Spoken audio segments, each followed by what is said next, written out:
So, hello everybody, and welcome to this exclusive conversation with the gorgeous human to the left of my screen, but I'm not sure what it looks like when you're watching this video. So, and what I wanted to do is I wanted to introduce you to a gorgeous human who entered my world last year, who's been on the most transformational journey.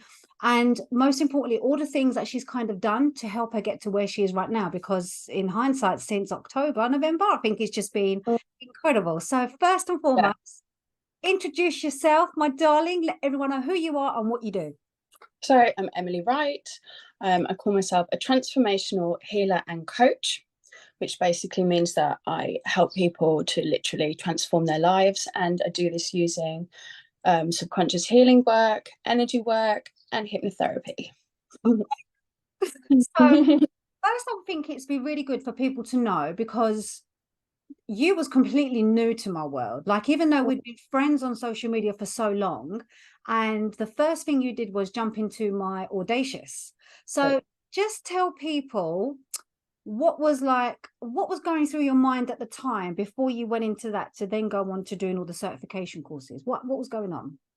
Well, Audacious was incredible, wasn't it? It was a week-long experience. It was a low ticket offer.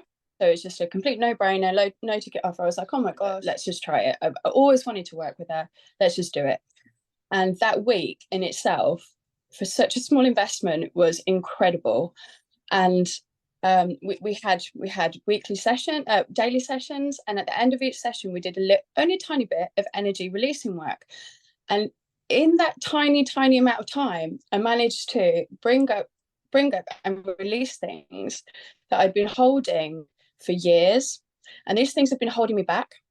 And I just managed to release them, and there were massive things they were to do with, and that it was really affecting my identity, and it was affecting the fact that I couldn't see any of my achievements before this event. Like, my brain just had completely blocked off excuse me, everything before this event. It didn't want to see it, and I just focused on what had happened over the last few years, having my children, and the transformations in the last few years. And it it managed in a small amount of time to make me feel a lot more whole. I managed to get rid of and release these energies, and like, oh, it's hard to put into words. And I just thought, do you know what? I need to stay with this lady. I need some in my life, and I need to do this, and I need to bring this to the world. More people need to experience this. Good. Oh, do you know what? I'm so glad that that course had that impact on you, because I remember you said that you paid like so much money for different courses and programs. You got more impact than that. And I'm glad you said that, because I'm actually going to be putting that out there. I'm going to be promoting that again, because that was just such a powerful moment. And I think I want more people to feel what you felt. I want more people to feel what you felt. So thank you for that. That means the world to me. So, Emily, tell me now, because especially when it comes to the how, and one thing that really grates on me is when people go, just flip that switch. You haven't got a clue what the switch is, first and starters. I'm just going to be lovingly honest, but just like turn that limiting belief from I'm not good enough and just write down 100 times that I'm good enough and start feeling, start embracing it. But I've Yeah, always said the root cause has to disappear. yeah. There's only so far we can go with our conscious mind, and there is some credibility in that, but I don't think those effects, in my experience, are long lasting. So as someone like you, as someone like me, who have had significant amounts of trauma in our life, and how important, so obviously every trauma is different to every human being, because every brain is unique. However, the trauma that impacts us in the present has to be released from the root cause. How, just give me your feedback on the importance of root cause, because you've learned it energetically, spiritually, mentally, and emotionally. We can do things looking at the symptoms.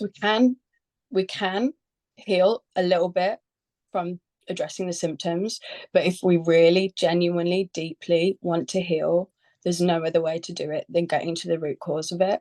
That's the way. And using what I went through physically as an example, like, I was having really bad eczema to the point of hives. It was really bad. And I could change my diet. I could use creams. I could reduce stress in my life. I could buy myself Egyptian cotton bed sheets, which are beautiful, by the way. But But it wasn't until I went to the root cause that I could actually free myself. So, you know, it's that whole like, do you want to treat the symptom or do you want to treat the cause? And you can only go so far treating the symptom. The things will help, but they're not necessarily long lasting, and the cause is still going to be there. So if you want to really heal, it's the only way, really. Yeah, I totally agree. Thank you so much for that.